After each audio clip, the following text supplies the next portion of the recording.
Menga ko'p kishi aytadi, nima uchun ayollarni yomon ko'rasan? Aslida men ayollarni yomon ko'rmayman. Men fohisha sifat ayollarni yomon ko'raman. Chunki men ayollarga bir kun to'shakda yotadigan insondek qaramayman. Hozirgi zamondagi ayrim bir qo'shtirnoq ishdagi ayollar o'zini erkin his qiladi. Ya'ni o'zini erkak kishi bilan tenglashtiradi. Lekin vaholanki qiyin vaziyatga tushsa yig'lashni boshlashadi. Bitta narsani tushun.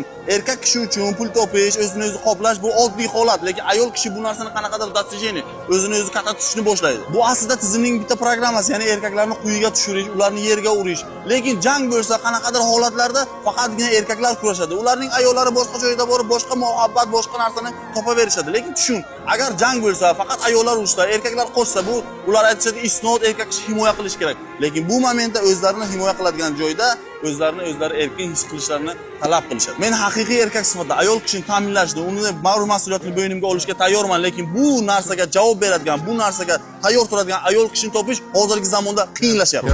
Drinking dope turned me to a superhero.